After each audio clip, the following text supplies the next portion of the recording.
Hey everyone, long time no see. I'm Auden Groff, and on this episode of The Untrained Ear, we are going to be getting into Man's Best Friend by Sabrina Carpenter. Right off the rip, I'm going to get into it and say Man's Best Friend is the seventh, if you can believe it, studio album by Sabrina Carpenter.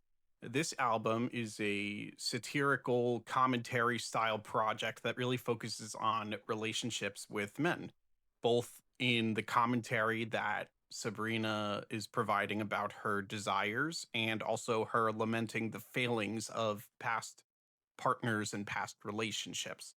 Lyrically, I will say right away that I feel like this project took a huge step forward in the beginning, especially the first half of the album, where Sabrina's writing feels just much more smart and authentic than her previous big hit, Short and Sweet.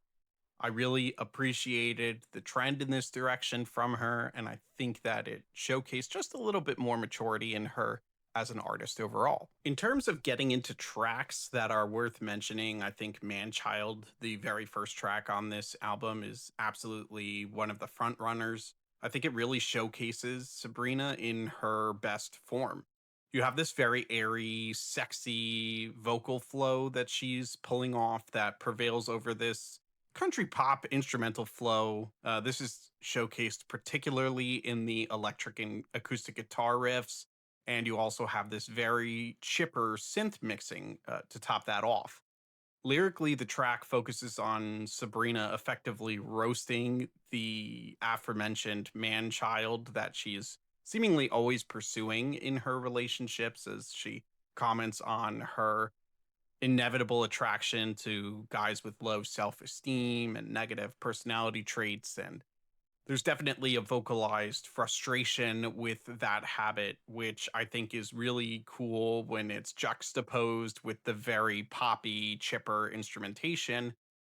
I think that there's some awesome and engaging anthemic elements also to be found in the bridge, particularly with the vocal flows that are mixed into the production. Across the board, when you look at the vocals, especially on this track, I think this is a classic slice of Sabrina Carpenter with the added bonus of some actual meaningful and intriguing writing in the lyrics and some production that's a little bit better in my estimation than what I'm used to hearing from her. The track Tears is definitely a track that you can't avoid talking about in my opinion when you're evaluating this album. It's got this very cool jazz pop aesthetic that is fun and engaging.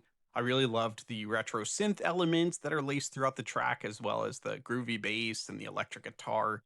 All of the staples in jazz pop are definitely here and mixed and produced to the best effect that they can be in.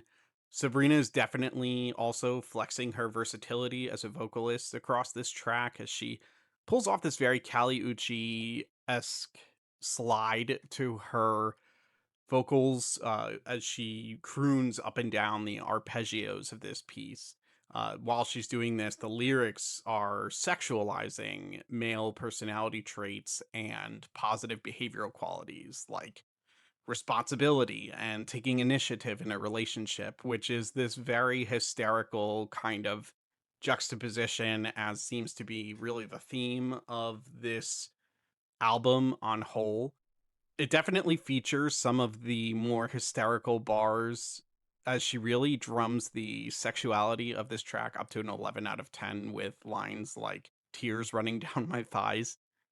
Definitely worth a laugh as you're listening along to this piece. It's memorable, it's engaging, it's anthemic, and it's got a very strong flavor to it. I think this is a powerful point on the album for sure. Likely my favorite track on the album is When Did You Get So Hot? You open up with this very scrappy R&B vibe that really scratches the sublime old school itch for me, particularly in the verses and particularly in the first verse. I love the production on this piece. You have a very dancey drum beat, which kind of serves as the canvas, and across that canvas dances bass guitar, electric guitar, and other strings in general as the high points that absolutely encourage you to really want to dance and dive into the aesthetic of this track. I absolutely love Sabrina when she is crooning and applying that jazzy vocal slide technique, and that's showcased on full display in this track. Tonally, I think it's also a very good palate cleanser as you get to hear Sabrina talking about her pattern of attraction to this man in particular who's seemingly gone through this aesthetic glow up, but in general, as a commentary to how looks play such a strong role in her attraction initially, as is the case for most human beings, and the idea of a lot of the other tracks on this album being focused on how a lot of her suitors or whoever the subject of the track suitors are aesthetically pleasing, and behind that facade of positive is hidden all of these negative personality traits, and it kind of showcases how the pattern continues to repeat with the whole focus of her engagement and interest in this track being the aesthetic elements to this guy. Lyrically, I think that this track doesn't beat the world, but the sonic aesthetic to it is absolutely addicting, and I think this track is replayable in all the best ways. I do have some light criticism on this project, though namedly much less so than I have historically with Sabrina. I think that in its highs, this album, Man's Best Friend, has some of its best writing, showcasing her ability to get a point across in so many different ways and utilize higher level concepts like double entendre in the best manners. I think it showcased Sabrina maturing as an artist as well. But in the lows, which namingly for me came to the back half of the album, it sort of comes across as that joke that is just repeated and hammered in too much.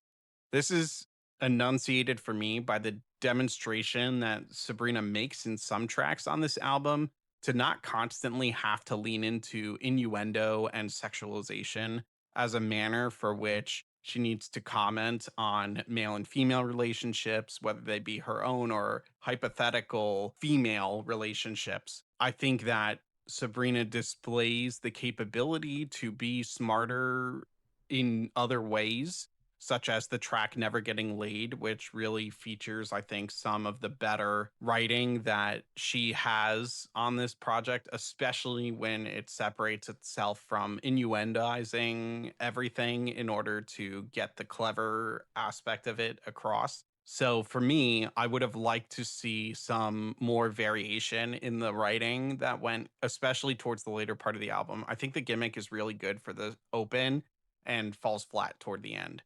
Sonically, Sabrina seems very confident and secure in the pop sound, and I think she's really nailed it down. But most of her tracks are kind of formulaic and kind of samey as they go across. And I think she's capable of a little bit more sonic diversity than what she's showcasing here. So I would like to see more tracks rolling across, like When Did You Get So Hot, where she's diving into different kinds of genres and different kinds of vocal technique and instrumentation. I think she's capable of conceptualizing that. I think she clearly can work with production teams that are capable of pulling off different aesthetics. And because she has demonstrated the capability to really hammer home a concept, I think that idea can free her to be a little more sonically interesting in terms of instrumentation and production. So for me, I was really hoping to see a little bit more, and I have even more hope now that that could happen. But as of right now, I don't think we're there yet.